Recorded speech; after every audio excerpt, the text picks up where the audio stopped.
Assalamualaikum warahmatullahi wabarakatuh. Baiklah Nanda, kita ketemu lagi pada pertemuan ke-7, yaitu tentang penyusunan RPP atau Rencana Pelaksanaan Pembelajaran. Jadi di sini kita nanti akan membuat satu RPP untuk satu materi pembelajaran atau satu KD. Nah, ini untuk satu KD, kemudian nanti ada lagi KD berikutnya. Dibuat juga seperti ini mulai dari awal hingga akhir. Nah, sekarang ini Ibu contohkan cara membuatnya atau tutorial membuat RPP-nya. Jadi nanti Anda buat sesuai dengan arahan yang sudah Ibu berikan ini. Jangan yang lain-lain lagi. Jadi contohnya hanya ini saja. Oke, kita mulai. Sekarang ini adalah awal dari RPP-nya, yaitu adalah identitas program pendidikan. Untuk identitas program pendidikan, itu Anda bisa lihat isinya pada silabus. Ini kan ada nama sekolah, bidang keahlian, program keahlian, itu semuanya ada di silabus. Silakan Anda salin saja untuk mengisi yang ada di sini, seperti satuan pendidikan, kemudian bidang keahlian, itu semuanya sama. Kemudian ini untuk kelas 1 semester 1. Ingat, ini RPP berarti untuk semester ganjil. Jadi nanti untuk semester genap beda lagi RPP-nya. Jadi ini hanya untuk semester ganjil saja. Ini berarti nanti berubah. Nah, kalau kelasnya tetap sama. Tahun pelajarannya disamakan saja, 2019-2020. Nah, untuk alokasi waktu, kenapa di sini 3 dikali 45 menit? Ini artinya untuk 1 KD itu dia membutuhkan 3 jam pelajaran, 3 JP. Nah ya, 3 jam pelajaran, 1 jam pelajarannya itu adalah 45 menit. Jadi di sini satu RPP ini ya, satu RPP ini itu untuk alokasi waktu 3 jam pelajaran. 1 jam pelajaran itu sama dengan 45 menit.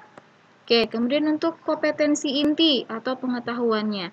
Di sini sudah ada pada silabus. Ini dia, ya.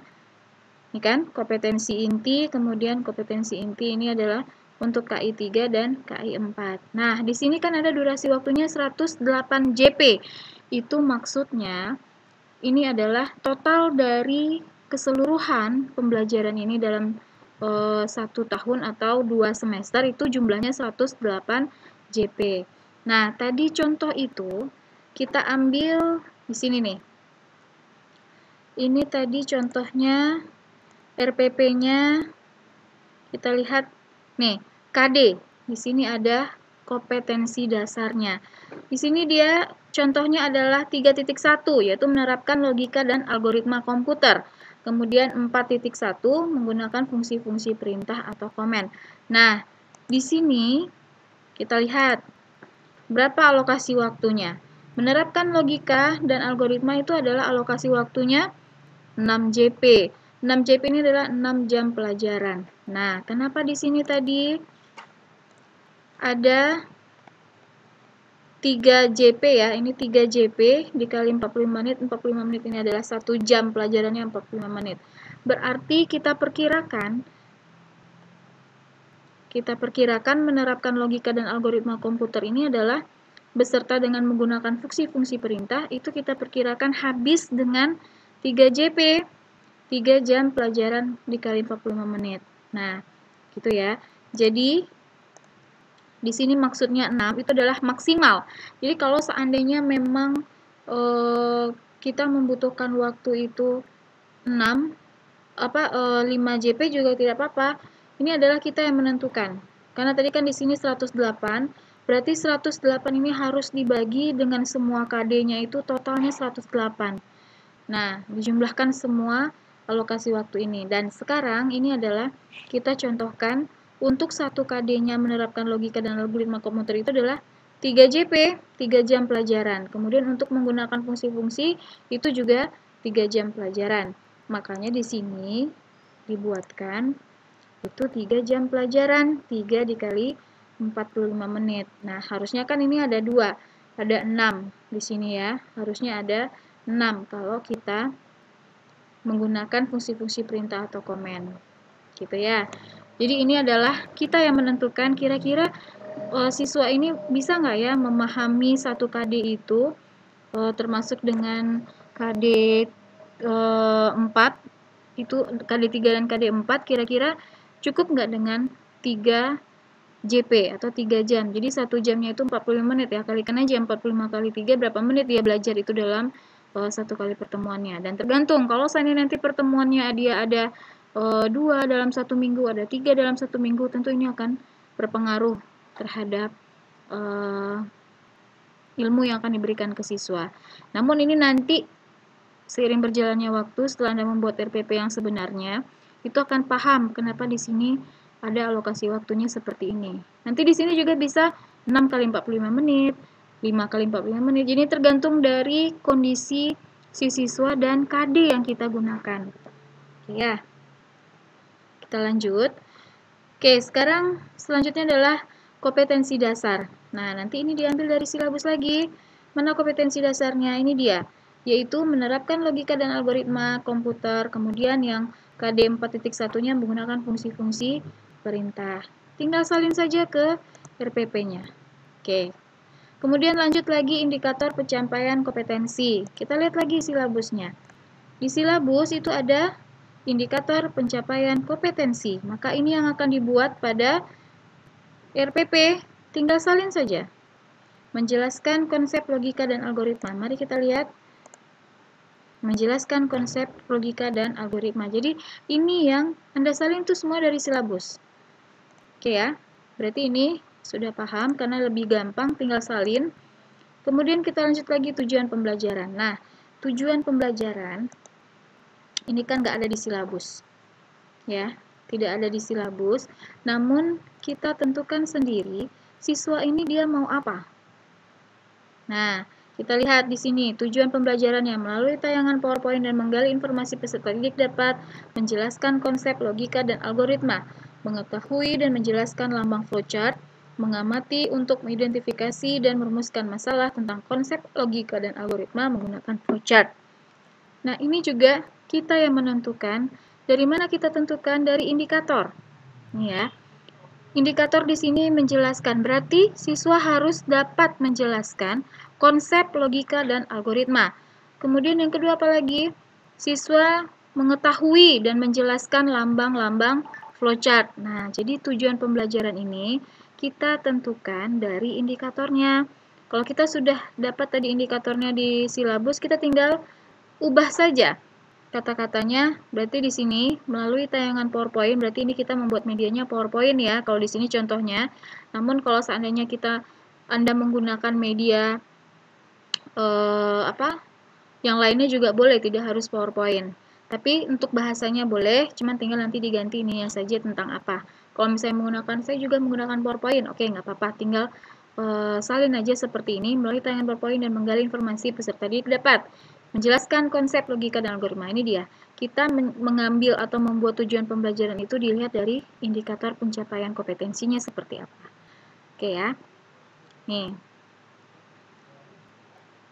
Kemudian kita masuk materi pembelajaran. Kemarin kita sudah membuat bahan ajar.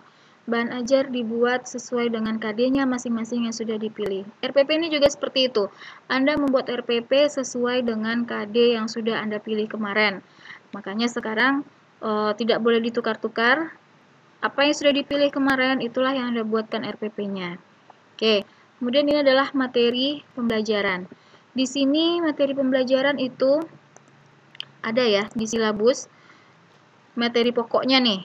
Nah, tentang konsep logika dan algoritma, kemudian notasi flowchart. Nah, kalau dia bikinnya seperti ini, contohnya, kita harus lihat biasanya kalau ada di buku siswa, Anda bisa lihat sebenarnya bahan ajar itu bisa Anda lihat di buku siswa untuk SMK atau buku siswa simulasi komunikasi dan digital. Itu sudah ada membahas tentang materi pembelajaran yang seperti ini.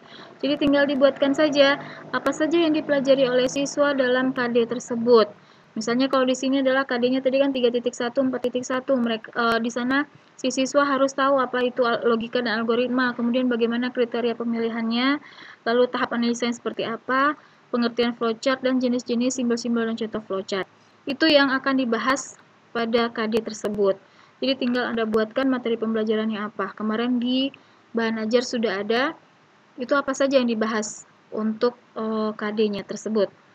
Oke, kalau ini RPP-nya digabung, KD 3.1, 4.1 berarti Anda nanti juga digabung, perkirakan waktunya, kemudian berarti materi pembelajarannya juga harus sesuai dengan silabus.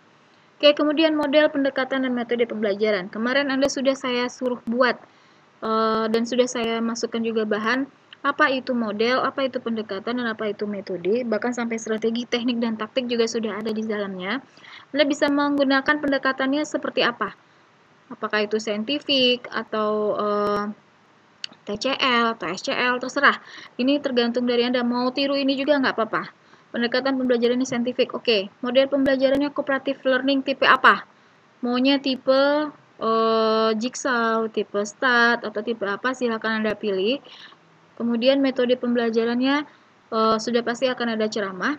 Kemudian apakah perlu demonstrasi atau perlu juga praktikum. Atau mau disalin ini semuanya juga tidak apa-apa. Yang penting Anda paham apa itu model, apa itu pendekatan, dan apa itu metode pembelajaran. Oke, lanjut lagi untuk alat, bahan, dan media pembelajaran. Di sini alatnya kalau kita pakai algoritma atau memberikan ilmu tentang algoritma, tentu kita butuh komputer. Kemudian kita juga butuh LCD. Kalau seandainya kita menggunakan PowerPoint, tentu si siswa akan melihat PowerPoint kita melalui LCD proyektor. Ini alat yang kita gunakan pada saat kita memberikan pembelajaran. Kemudian bahannya. Kemarin kita sudah bikin bahan ajar ya. Berarti di sini bahannya adalah bahan ajar. Kemudian medianya apa? Software presentasi PowerPoint juga boleh. Atau misalnya mau menggunakan selain PowerPoint juga nggak apa-apa. Silahkan. Ini bebas pemilihannya. Kemudian sumber belajar. Nah, sumber belajar itu tentunya buku pegangan guru. Kemudian website kalau seandainya kita menggunakan artikel dari internet atau dari segala macamnya itu, buatkan di sini aksesnya tanggal berapa. Kalau seandainya Anda menggunakan website. Oke, untuk minggu ini RPP-nya cukup sampai H, sumber belajar. Untuk yang di bawah ini nanti minggu depan kita lanjutkan. Jadi Anda membuat RPP-nya semester ganjil, semester genap, yang sudah Anda pilih KD-nya, silakan Anda buatkan RPP-nya hingga poin H. Ingat ya, hingga poin H. Jadi poin A hingga poin H, sumber belajar. Itu yang Anda buatkan untuk minggu ini. Tapi di bukunya, setelah poin H itu langkahkan ada sekitar 3 halaman, atau 4 halaman juga boleh, untuk semester genap. Jadi setelah selesai semester ganjil sampai H, lanjut ke semester genap, ulang lagi dari awal poin A hingga H, itu langkahkan 3 halaman. Karena untuk minggu depannya kita akan masuk pada kegiatan pembelajaran ini. Oke, jangan dibuat dulu kegiatan pembelajarannya karena akan Ibu jelaskan lagi itu untuk minggu depan. Oke, Ibu berharap Anda paham semuanya dengan penjelasan Ibu ini. Jadi kemarin mungkin agak sedikit sulit ya Ibu membuat video tutorialnya, membuat bahan ajar, sehingga kemarin masih banyak yang salah-salah. Nanti di akhir perkuliahan itu akan Ibu ulang kembali seperti apa sih yang Ibu inginkan kemarin bahan ajarnya. Nanti Ibu bikinkan rekaman untuk membuat bahan ajar. Sementara kerjakan ini dulu untuk minggu ini. Rencana pelaksanaan pembelajarannya atau RPP sesuai dengan apa yang Ibu minta dan sesuai dengan video tutorial ini. Jika masih belum paham dengan alokasi waktu, sementara waktu ikuti saja dulu. Tapi ingat, lihat lagi alokasi waktu yang ada di silabus. Ya, jadi pertimbangkan. Oke, berarti tugas minggu ini ada 2, yaitu membuat RPP semester ganjil dan membuat RPP semester genap. Sesuai dengan yang sudah Ibu perintahkan. Dari poin A, ini dia, identitas program pendidikan, hingga poin H, yaitu sumber belajar. Oke, untuk sementara Ibu selesaikan dan cukupkan sampai di sini dulu. Mohon maaf jika ada salah dalam penyampaiannya. Assalamualaikum warahmatullahi wabarakatuh.